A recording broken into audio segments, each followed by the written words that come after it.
Hey guys, welcome back to our channel. Today we're going to teach you on how to get accepted to CRNA school on the spot. Let's do this.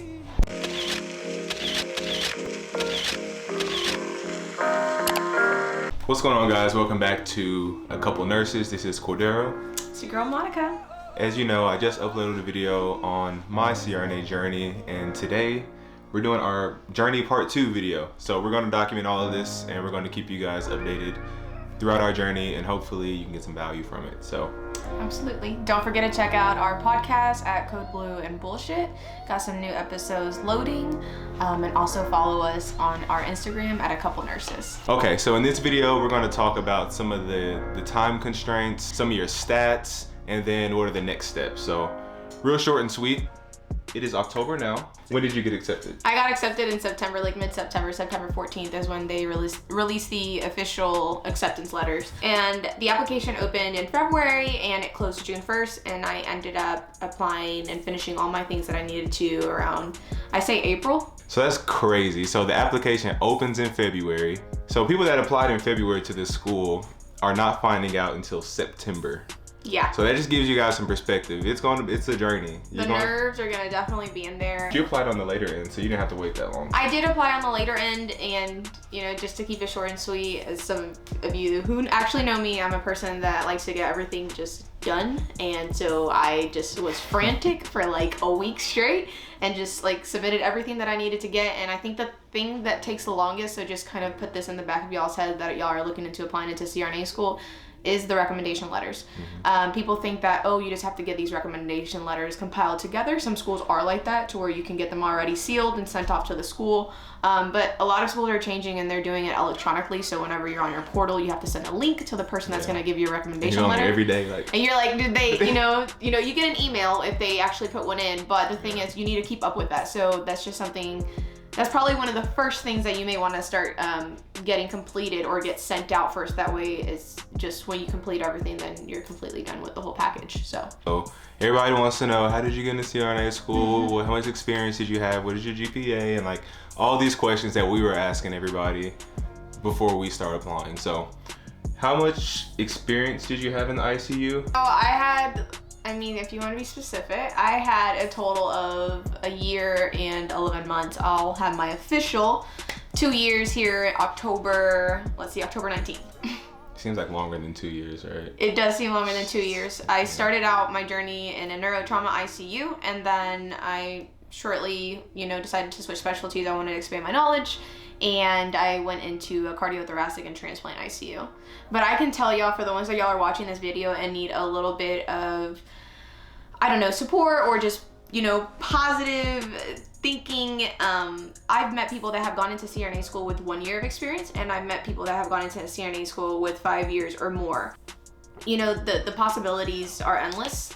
The worst that somebody can say to you is no, and you can continue working on your application, continue to strive and meet those goals. So if you want to do this and you want to get it done, then I always say just do it. Stop thinking about it. Start today. What was your GPA? So my nursing school GPA was 3.77. I think when I did the actual calculations of my whole GPA after taking stats and chemistry over, which I had got C's those in my undergraduates, I ended up having close to a 3.7. Definitely some word of advice just to kind of piggyback off that question which is something that we've both been doing. If you have C's and they're important C's, retake them. Just do it. Like, I remember talking to my mentor and telling him how I had this dream and how I want to be in his shoes right now. And he was freshly starting CRNA school. And he said, just retake these classes. And that's exactly what Cordero and I did. We, found our local community college, retook our statistics and our chemistry, and got A's. A big difference between Cordero and I is that I have a good, GPA in my nursing and in my undergraduate. Whereas with Cordero's story, it's just a little bit different. With Cordero's, story, not only did he have to retake his chem and his statistics, but now he's in 2 graduate level classes. So that's a big difference with us, and those are my stats. Okay. How many schools did you apply to? Okay, so I told myself I wanted to apply to 6 schools.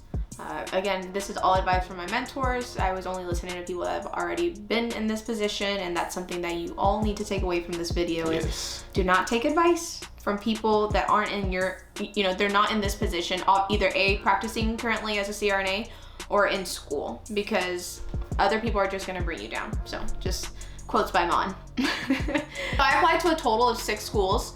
I had interviewed once before this interview that I got accepted to. Didn't get it. It was my first interview, super hard, super challenging. I reached back out to the administration team and asked them, you know, hey, like, why didn't I not get in? What can I do to improve myself and make myself a better candidate? I'm very interested in your school. Just keep it nice, short and sweet. If you do end up on, you know, a result like that happened to me. I still haven't heard back from them, so still hoping to hear back from them just to, you know, get some advice, and that way I can share with you all. So the way that the CRNAs program worked, a lot of them start opening in spring. So I like to start from January. So they'll open up in spring, anywhere from January to February. A lot of programs open their applications and they're open for, I'd say maybe 4 to 5 months. If you're applying to multiple schools, it's really different. I haven't heard back yet from the 3 other schools because they just recently closed their application period. So just kind of an idea on how that works. Cool. So she applied, she's planned on applying to 6. She's still waiting to hear back from some schools, and she got into her 2nd school. Interview style. So what kind of questions were they asking? Were they personality based? Were they more clinical based questions? My first interview was straight clinical. You were literally on the hot seat. They called it the hot seat, not my words, theirs.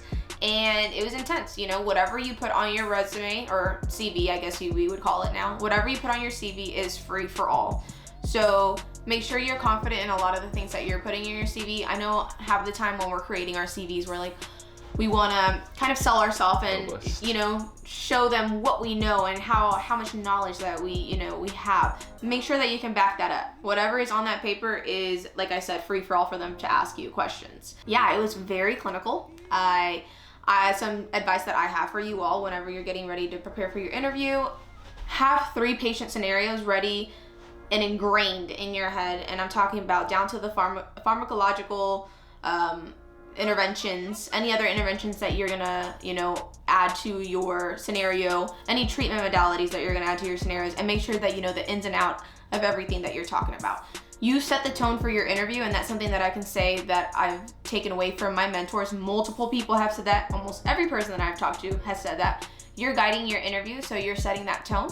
So whatever you present to the table and whatever comes out of your mouth is something that they can basically start to kind of piggyback off of and start asking you multiple questions based on that topic or med, whatever the case may be. Cool. Now my second interview, I'd say, was a little bit of a mix. It was more personality based. There was some clinical based questions on there. But the second school that I had interviewed was kind of a mix. There was a decent amount of personality based questions. And when I say personality based questions, I'm not talking about, well, if Linda does this, you know, what are you gonna do? It's more on emotional intelligence on how you handle situations. They personally had asked me, why do you think that you didn't get into your first school that you interviewed for? They are gonna ask you, are you applying to other schools? They are gonna ask you, have you heard from many other schools? You need to make sure that you tell them the truth. CRNA world and nursing world is very small and everyone knows each other. So make sure that you are honest. They are genuinely just curious about, you know, what your plan is so far. And they asked me, you know, why do you think that you didn't get in? And that was an emotional intelligence question. They're wanting to see how you can take a crappy situation and make it a positive situation and how you worked through that situation. So if you don't get into your first, you know, school that you interview for, and if you end up hearing back from them, or you don't, change your interview style up, change the way that you're responding to these questions. Go a little bit deeper and research more of the medications that you plan on discussing or that are part of your pharmacological intervention. I've asked all my questions that I wanted to ask you. I think you guys are interested in. If there's any other questions, of course, leave them in the comments. Is there anything else you want to leave these guys with? Honestly, like, just keep going for your dreams. It's really quite crazy just to see how far I've come. And I can say the same for Cordero. You know, we're both working really hard at this goal of ours. I can't thank my mentors enough for this. So if you don't have a mentor already, snag one up, snag a few of them up. Like I said, the CRNA world is a small population and everyone loves to help everyone, you know, reach the same goals that we're all trying to get to. Make sure you get your shadow hours up. Yep. The more you shadow, the better it is. If this is something that you're kind of thinking about and you're unsure that you want to do, go shadow somebody, because when I shadowed somebody, I won't ever forget that first time. And it felt like you know, this decision and this journey was solidified for me. It was like, wow, this is actually something that I want to do. This is not, you know, a cheap investment. It's well worth the price from what I've heard from other people that are currently in the field. So keep reaching for those goals and don't give up. Don't let anybody that is not, I repeat, do not let anybody that is not in this field or currently in CRNA school crush your dreams and tell you that this is something that you shouldn't do. Yeah, man, nurses rock. Can't wait to keep you guys updated through this journey of ours, and thanks for all the support. Peace.